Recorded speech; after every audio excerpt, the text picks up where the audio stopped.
मैं एस.डी. चतुर्वेदी आप लोगों को एक किसानी गीत सुना रहा हूँ। सुने। किसान हमरी देशवा के तू ही भगवान हो, किसान हमरी देशवा के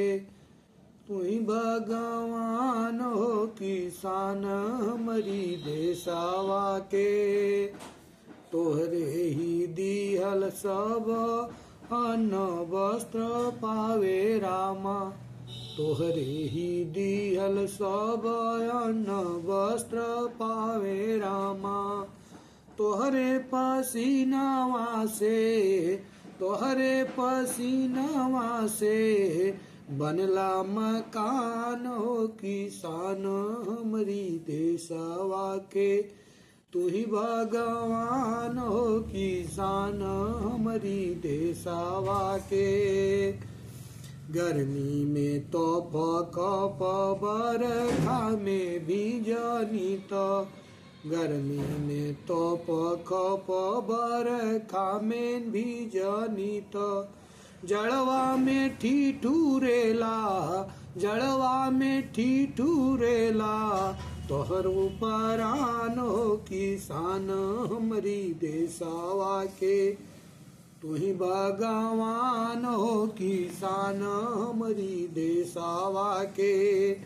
तू ही भगवान हो, किसान हमरी देशवा के कर्जे में जनमेले कर्जे में बाढ़ेला,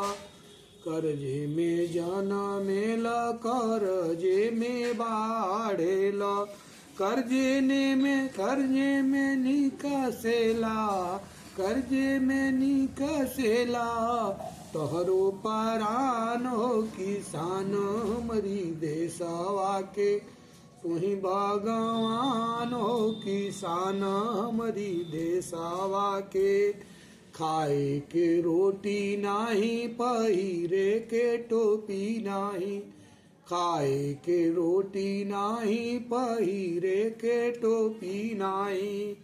ओढ़ना बिछौना तोहरो धरती आसमान हो, किसान हमरी देशवा के तू ही भगवान हो, किसान हमरी देशवा के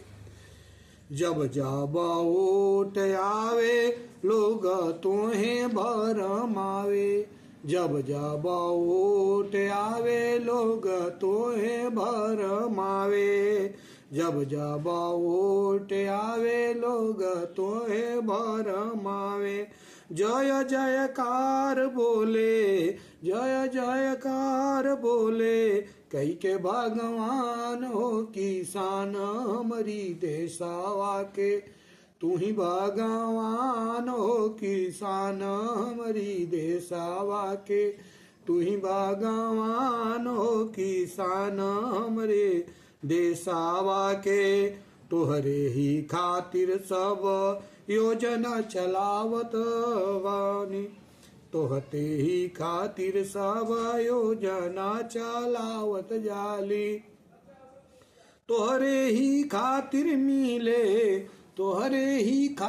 मिले कर्जा अनुदान हो, किसान हमरी देशवा के